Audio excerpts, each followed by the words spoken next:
to start with punctuation, as we have discussed earlier some few of the punctuation in the last lecture, but today we are going to start with the other punctuation which were left. So we have discussed full stop, ellipsis mark, we have discussed comma, colon, right? So in today's lecture we are going to start with semicolon.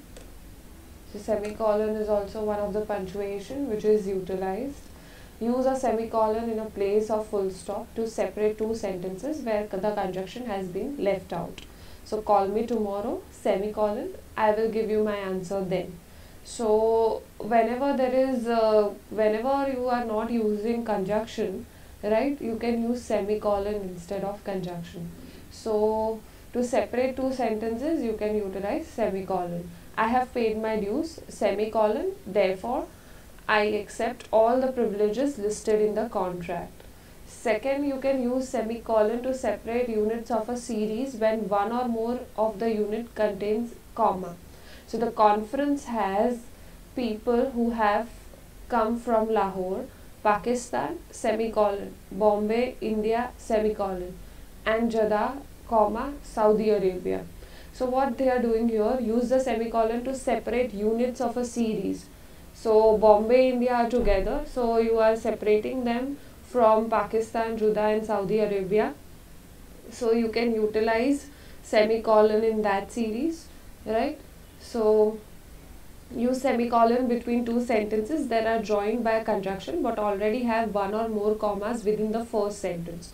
So whenever there is one or more comma within the first sentence, you can utilize semicolon to separate two sentences, right, that are joined by conjunction. When I finished here, I will be glad to help you, semicolon, and that is a promise I will keep. So here you can see that when I finish here is, after that there is a comma, I will be glad to help you, then you can utilize semicolon, and then there is a conjunction.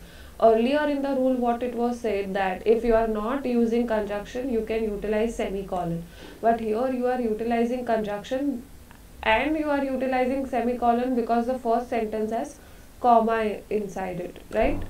Now question mark.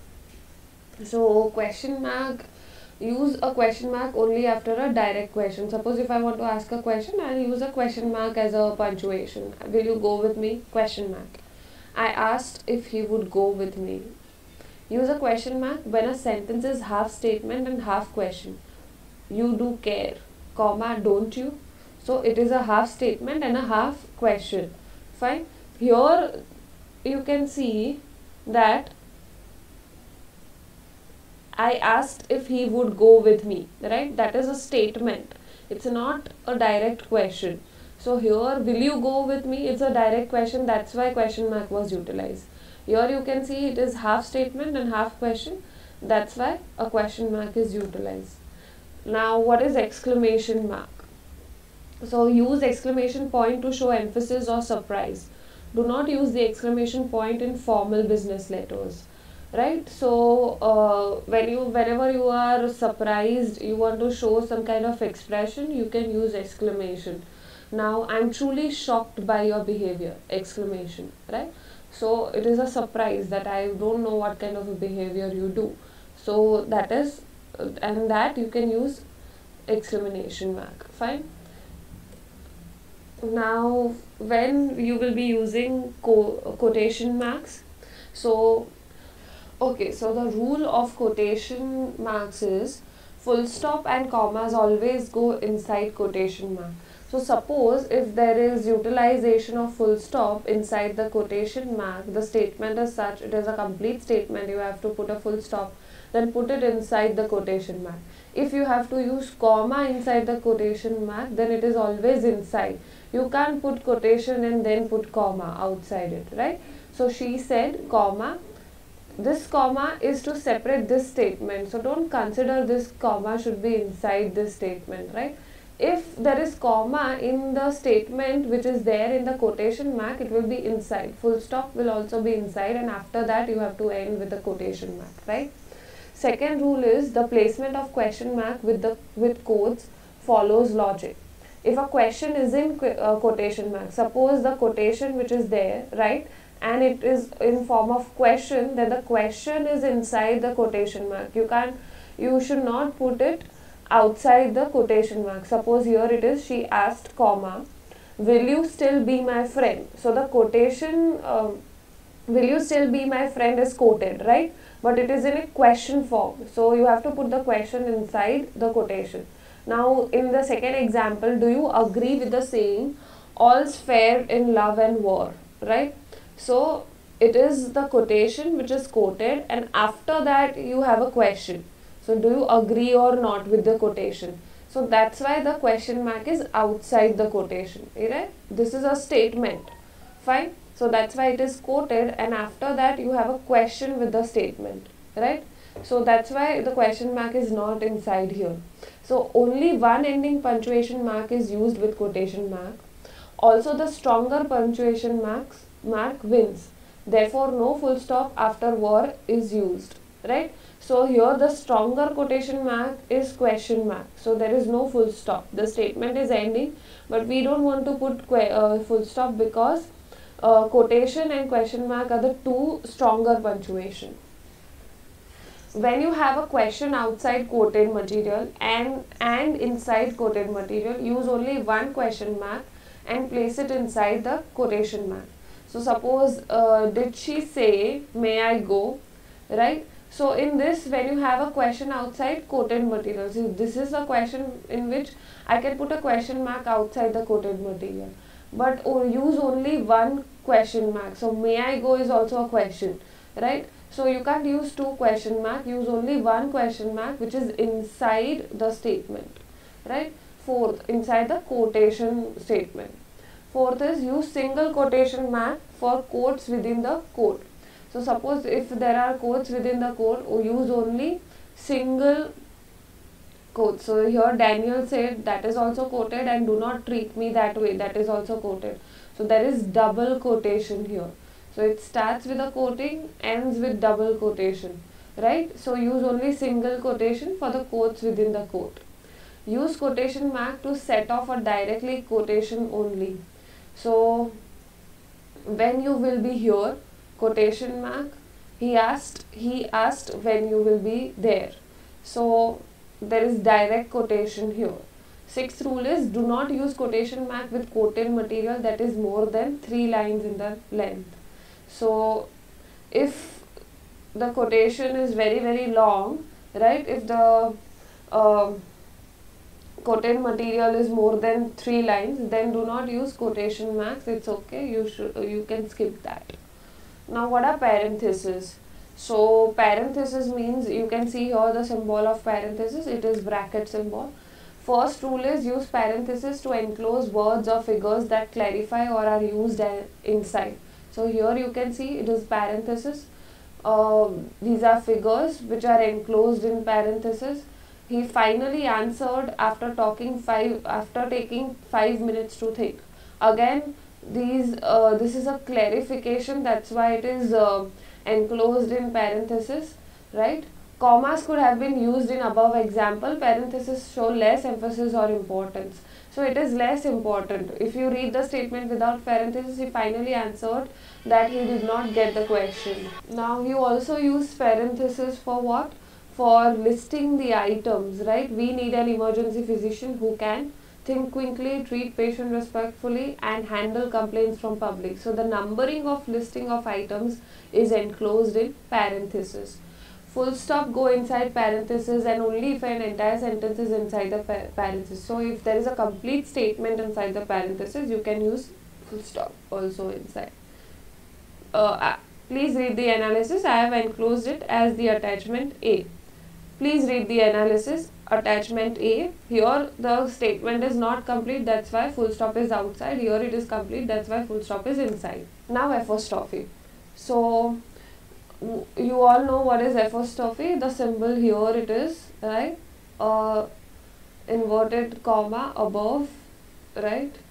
So use apostrophe with contraction. The apostrophe is always placed at the spot where one or more letters have been removed. So suppose if there is a removal of one or more letter, do not. So O is removed, that's why we have used apostrophe. Is not, you are right, A is removed here. She is great teacher, I is removed here, right? That's the first rule. Second rule is use the apostrophe to show possession. Place the apostrophe before the S to show singular possession. For example, one boy's hat. So it shows that the hat is of boys. One child's hat. So it shows that it is of, the hat is of child. My Jones golf clubs. Right? So it shows that the apostrophe shows that the golf club is of Mr. Jones. Miss Lee's book. So the book is of Miss Lee's. Right? So apostrophe S will show possession. Third is use the apostrophe where the noun that should follow is implied. So this was his father's, not his jacket. Right? So where the noun that should follow is implied. So here you can see noun that should follow is implied. His and father. Right? Fourth is to show plural possession. Make the noun plural first. Then immediately use apostrophe. So this is plural possession. Right? Here it was singular possession. One boy's hat, one child's hat. Right? And here it is plural possession. Two boys' hat, two actress hats, two women's hat, two children's hat. Right? Fifth rule is with a singular compound noun. So here you can see it is a compound noun like mother-in-law. Right? So possession with S at the end of the word. So at the end of the compound noun, you can't show mother-in-law hat. You have to write mother-in-law's hat. So end of the compound noun, you can put apostrophe S. So if the compound noun is plural, right? My two brothers-in-laws hats. So in that also you have to use apostrophe after the compound noun is over, right? After the completion of the word. Seventh is use apostrophe and S after the second name only if two people possesses the same item. So Sarah's and Aman's job contracts will be renewed next year. Indicates separate ownership. So Sarah and Aman have separate contracts, right? But when they have same contract, you have to use apostrophe S at the end of second word. Sarah and Aman's job contracts will be renewed next year. So are you getting it? This is two different possession and this is possession of one thing only. Eighth, never use an apostrophe with a possessive noun. His, her, its, their, ours, yours, whose. Right? So whenever you write yours sincerely, you don't have to use apostrophe S. Right? So sincerely yours. People write this. It is incorrect. So whenever there is possessive pronouns like hers, his, theirs, ours, yours, people do this mistake in letter writing that when they will write yours sincerely, they will put apostrophe S. That is completely wrong, right? Yours will be yours. Don't use apostrophe S here, right? Now hyphens. Now hyphens is a dash, right? So when this dash is utilized to check whether the compound noun is two word, one word or hyphenated, you may need to look it up in the dictionary. If you can't find the word in the dictionary, treat the noun as separate word. Like eye opener. I can't find this word in dictionary, so I will put a hyphen inside it. Second is hyphenate all compound numbers from 21 to 99. So the teacher had 32 children in her classroom. Only 21 of the children were bilingual. So you can use hyphen in between numbers, right? So hyphenate all spelled out fractions, like suppose 1/3, 1/4, right? See, these are fractions. So hyphenate 1/3, right?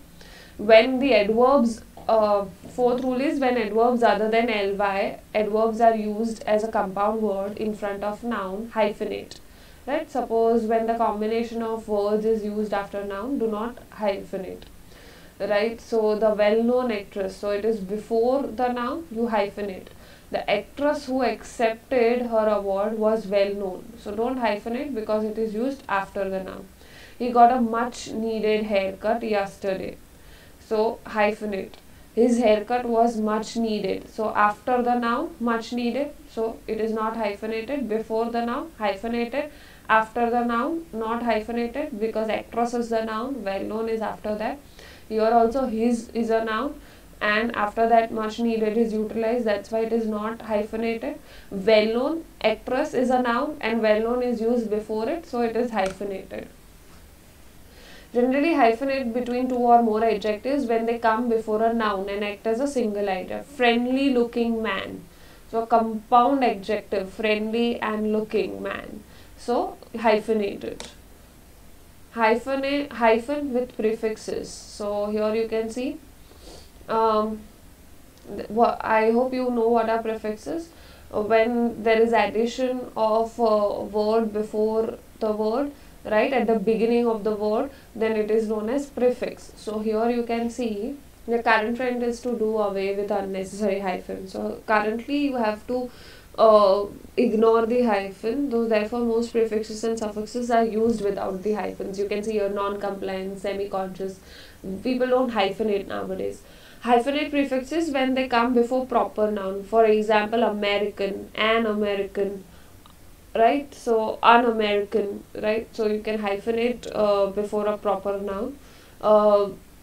Third is when a prefixes end in a vowel, in one vowel, and a root word begins with a different vowel, generally attach them without hyphen. Anti and aircraft.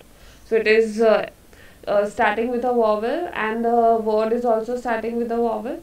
Proactive, right? So consonant and a vowel, but generally people ignore hyphen, right? Hyphenate prefixes ending in a or I. So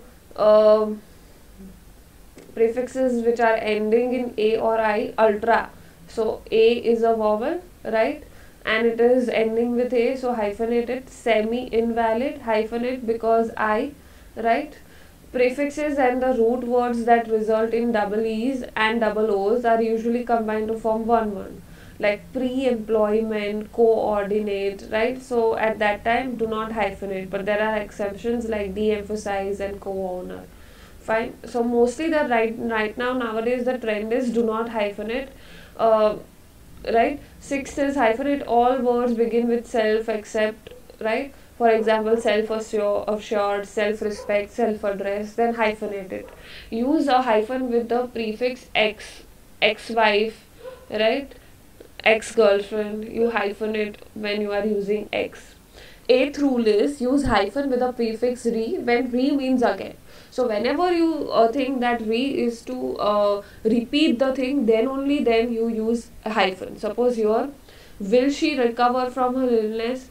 Here the re does not mean again, right? But second example is I have covered the sofa twice. Here what does it means that I have covered the sofa again, right?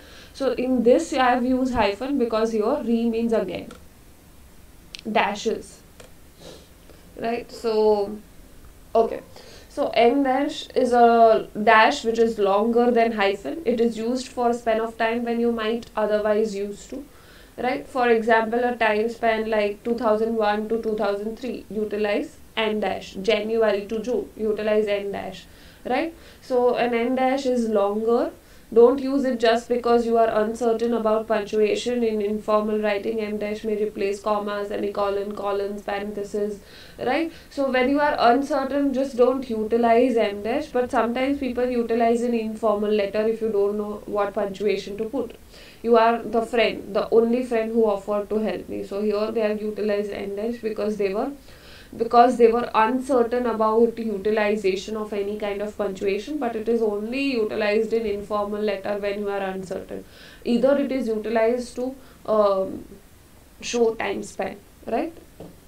Thank you. We have discussed almost all the punctuation in detail.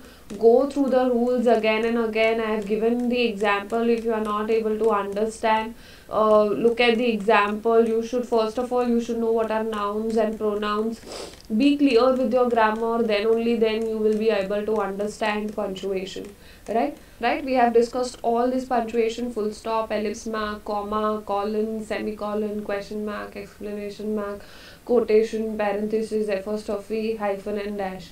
So in total we have discussed all the punctuation marks.